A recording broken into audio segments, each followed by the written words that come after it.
নমস্কার বন্ধুরা, আমার ইন্দু হেসেলে আপনাদের সবাইকে স্বাগত জানিয়ে আজকের রেসিপি শুরু করছি। তো দেখুন, আজকে আমি বানাবো চিংড়ি মাছের একটা প্রিপারেশন বানাবো। তো চলুন রান্না শুরু করা যাক। কড়াইয়ের মধ্যে আমি সানফ্লাওয়ার অয়েল নিয়ে নিয়েছি, আপনারা সর্ষের তেলও নিতে পারেন। তেল আমার গরম হয়ে গেছে। এখন আমি লম্বা লম্বা করে আলু কেটে নিয়েছিলাম, আলুগুলো আগে একটু ভেজে তুলে নেব।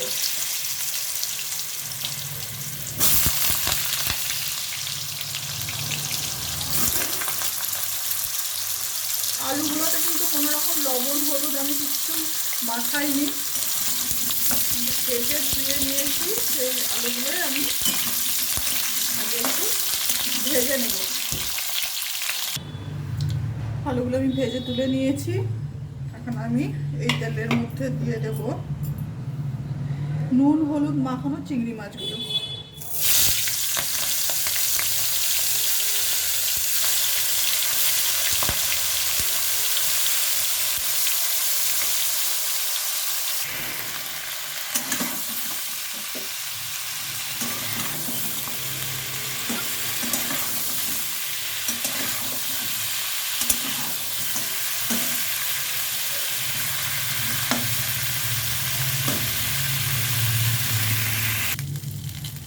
চিংড়ি মাছ আমার ভাজা হয়ে গেছে। তো চিংড়ি মাছ কিন্তু বেশিক্ষণ ভাজতে নেই, তাহলে কিন্তু শক্ত হয়ে যায়।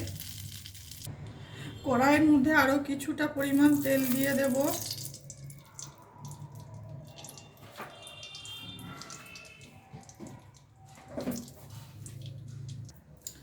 এই তেলের মধ্যে দিয়ে দেব চিনি।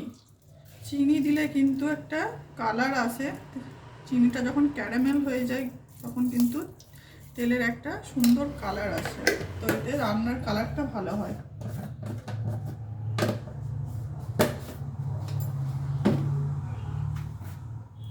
চিনিটা গলে কিন্তু ক্যারামেল হয়ে গেছে। এখন আমি ফোড়ন দিয়ে দেবো শুকনো লঙ্কা, গোটা জিরে, তেজপাতা আর এলাচ আর দারচিনি।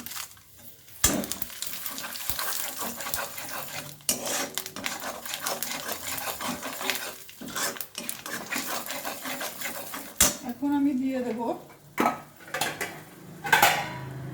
পেঁয়াজ। পেঁয়াজটা আমি কুড়িয়ে নিয়েছি, আদা কুড়ায়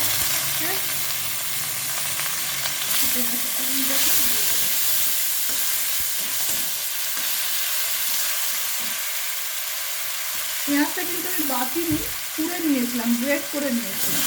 তো সেই গ্রেট করা পেঁয়াজটা দিয়ে দিলাম। দেখুন কত সুন্দর কালার এসেছে চিনিটা দেওয়ার ফলে।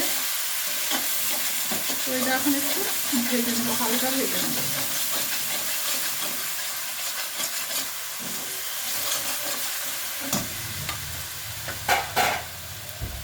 এখন আমি দিয়ে দেব আদা রসুন বাটা।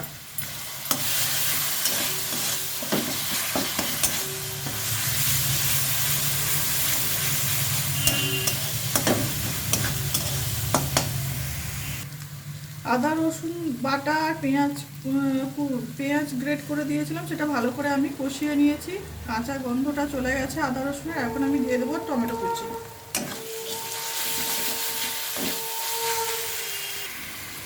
এখন আমি কিছু মশলা দেব। দেখুন এখানে টক দই নিয়ে নিয়েছি, টক দইটা আমি ফেটিয়ে নিয়েছি। টক দইয়ের মধ্যে নিয়েছি জিরে গুঁড়ো, হলুদের গুঁড়ো, আর নিয়েছি লাল লঙ্কার গুঁড়ো, আর নিয়েছি গোলমরিচের গুঁড়ো।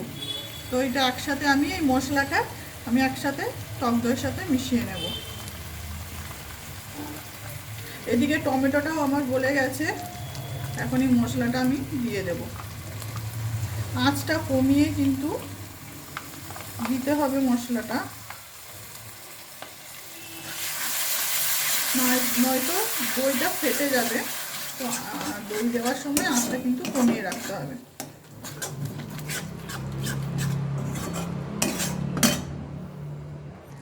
মশলাটা আমি ভালোভাবে কষিয়ে নেব। আর এই চিংড়ি মাছের রান্নাতে যদি মশলাতে গোলমরিচের গুঁড়ো দেওয়া হয় তাহলে কিন্তু টেস্টটা ভীষণ ভালো হয় রান্নার। মশলাটা আমার সুন্দর কষানো হয়ে গেছে, মশলা থেকে তেল ছেড়ে দিয়েছে। এখন আমি দিয়ে দেব চিংড়ি মাছ আর আলু।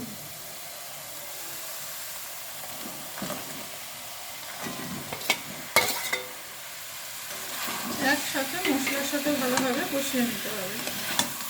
এখন আমি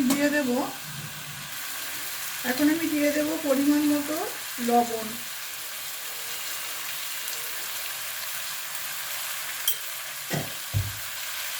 ভালোভাবে আমি কষতে থাকবো। আঁচটা লো টু মিডিয়ামে রেখে মশলাটা খুব ভালোভাবে কষিয়ে নিতে হবে।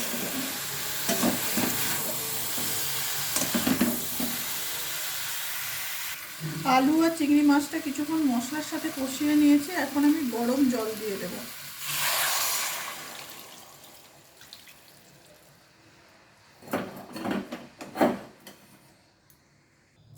10 মিনিটের মতো একটু ঝোলটা ফুটিয়ে নেব।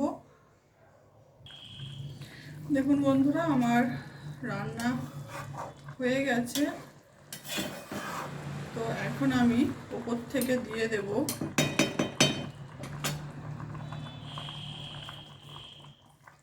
ধনেপাতা কুচি, আর দিয়ে দেব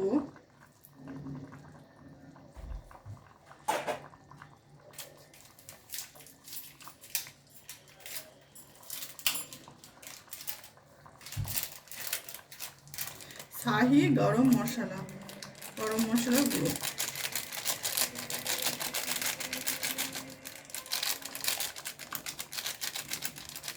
আমার রান্না এই পর্যন্তই। দেখা হচ্ছে পরের কোনো একটা রেসিপিতে। সকলে সুস্থ থাকবেন, ভালো থাকবেন। নমস্কার।